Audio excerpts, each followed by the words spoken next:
بسم الله السلام عليكم ورحمة الله وبركاته كسو دوادا channel كيغا قرن دمي هوي سوماليد waxaan si qaas ah u salaamayaa qaasatan hooyo Soomaaliyeed meel oo bintay caalamka ka joogto maanta topigan waxaan rabaa inaan nooga hadlo meeya aabe markaan ku leeyahay ma ahan aaba la'aan umadu dhalata qof walba inta oo dhasha aaba dhala qof walba inta maanta adduunka guursadana nolosha waxay ka soo wada bilaabaan aabe iyo hooyo soo wada bilaaba laakiin samaanteeto mar alla ay markii la kala tagay waxa meesha kaligeed ku soo noqotay hooyo kaligeed ah oo aaba uu soo waxba la korinin oo bari ka maalin cunugeeda ay soo korisay soo barbaarisay cunugii markuu aabihii uu raadsado aabihii uu tago oo caqabad cunugii aabihii uu ku noqdo oo yiraahdo ha dhaqankan xun hooyadaaba ku soo bartay sidaan hooyada maysa ka celin xagee jirta adiga markay gabadhan ay kaligeed cunugan la balanbalaysay ay korinaysay you have to appreciate waa ina dhahdid abaay waa ku mahadsantahay ceebtaada asturtay ilaahay ceebtaada ha astur waa ina gabadhii ma sha Allah u mahad celisid mar walba inta ku tiraahdo abaay waa mahadsantahay waxaan maantayto booska aniga aan ku baneeyay ma sha Allah booskiya iga dabooshay ilmo qurux badan waa kana caalamka igu soo siideysay maantayto familkii ninka waxa laga yaabaa xataa in ilmihii qoyskii ninka uu ka dhashay markaas cunugii gabadhan ay soo kursatay xataa markuu cunugii reerkan ay arkaan inay dhahan ha naagta hooyada iyo cideedii sidaan ku yeeshay hooyada iyo cideedii kan ku yeeshay war hooyo iyo cid maanta meesha ma taagna maanta waxa meesha yaala awlaadeeni waa inaan ka fikirno mar walba intaba sida reerkan la kala tagay adinka ma kala tagaysaan cunugan adigu ku abtirsanaya gabadhan kuma abtirsanayo soo marka waxa loo baahan yahay mar walba intaba cunugan kugu abtirsanayo adiga magacaagii wato ina cunugan u noqotid ha ku noqon caqabad waa ina cunugan u noqotid adiga garab shalayto markuu yaraa uu ku baahnaa mar walba intaba cunuga markuu yar yahay zaaid uu kugu baahan yahay wuxuu kaaga baahan yahay midda koowaad wuxuu kaaga baahan yahay tarbiyeyn tan labaad wuxuu kaaga baahan yahay cunugii waxbarashadiisa wax walba inta ina adiga gabadhii la garab qabatid tan saddexaad wuxuu kaaga baahan yahay cunugii maanta too u jeedaan dayaca iyo dhibaatadan haysata iyo ilmayaasheen iyo banaanada lagu leynayo ilmayaasheen iyo dariiqyada wada daadsan waa u jeedaan marka mar walba inta cunugan wuxuu kaaga baahan yahay in adiga daba socotid ma ahan ma joogna maanta dalkayagii oo inta la dhalo cunugii reer hebel iyo reer hebel la soo dheeldheelaya la dhahay cunugaaga xataa kaligiis banaanka kuma soo dheeli karo balaaya cunugii daba taagan cunugii ilmiya markaas waa ina u daba kacday sidii ina warshad ka shaqeynaysa camal waa ina cunugaaga maanta dhan saas u daba kacday cunugii daba orodid marka gabadha kaligeed ma cunugii daba oroda ma gurigii noloshiisa saxda ma cunugii banaanka wax uga soo raadisa ilmihii korisa war kaligeed waxba ma qaban karto gabadha shalay taba kaligeed ma dhalin cunuga waa la isla dhalay aabe iyo hooyo is wada guursaday oo cunugan isla wada dhalay soo abo waxa loo baahan yahay ina cunugii mar walba inta adiga caqabad aad ku noqon gabadhii nolosheeda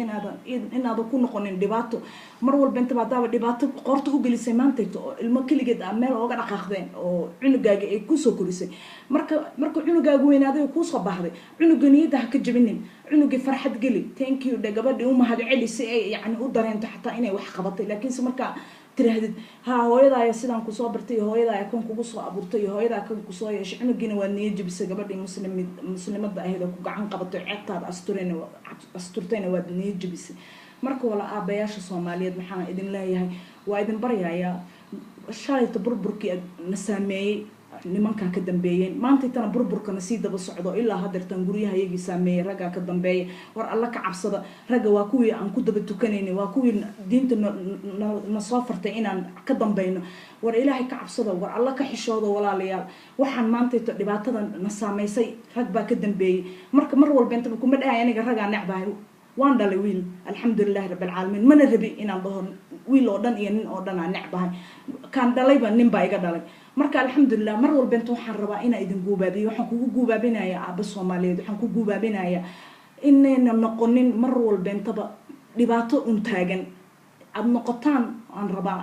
aabe meel ka soo baxay oo ilmihiisa meel ooga soo baxay oo mustaqbal maanta inta mustaqbal xuma ilmaheena haysata mustaqbal xumada ilmaheena haysata waxa weeye iskuulkii waa lagu dhibaateynaya banaankii waa lagu dhibaateynaya meel walba inta waa lagu dhibaateynaya gabdhihii abuse loo geysanaya cid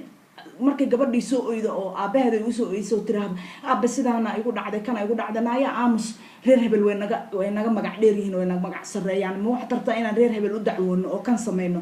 ceebtaada qarso shibde marka gabadhii maalin walba inta la abuse gareeyo oo maalin walba inta dhibaato ay nagu dhacdo oo kala dambeyn aysan jirin oo xishmad aysan jirin de Soomaali magaceedu waa baaba'aya wuxuu noqonayaa dad aan jirina noqonayna dad aan jirina waxa naga dhigay de rageeniyaaba na liid gareeyay marka ragga Soomaaliyeed jiifka ka kaca walaalayaal mar walba inta waxa idin kula dardaarmaya ina ilaahay xaq idin waafajiyo ilaahay xaq idin waafajiyo ilaahay hooyo walbeento oo Soomaaliyeed meesha ay ka tabanayso Allah ka tiiriyo dhibaatadan haysatana ilaahay casiiska cisaa wajalla ilaahay kuwii dhibaatadooda u samray oo xaq isku dardaarmay Allah naga dhigo Allah waxaan ka baryayaa maanta inta burburkan haysta inuu ilaahay naga kor qaado ilaahay inuu naga noo yeelo aabayaal نجعل أنو كدم بينه أو المهنة نلا كرصة أو مرة بقبل والبنت حكوا الجوين تا جعشها قفكي المهنة كذا لينو المهنة لا كرصة إلهي وحن كبر يا مد والبنت رجال إلى ده إنه الجبال كردين إلهي وحن كبر يا نعسيس كعسى وجل صومالي يسكت دوبان أو كلا دم بيس عزة يشرف لإنه عزة دني شرف تاني عالم كان يدبنا وسوي عليه صومال نمدني يدبنا وسوي عليه خبيلك يقرن كيبربر كنا دبتاجنا الله نجساره وبالله توفيق السلام عليكم ورحمة الله وبركاته وحنا إذن الله يا ولا ليال welcome to my channel قرن دمية هو صومالية like share subscribe وحي كومنتي أنا واحد جينا السلام عليكم ورحمة الله وبركاته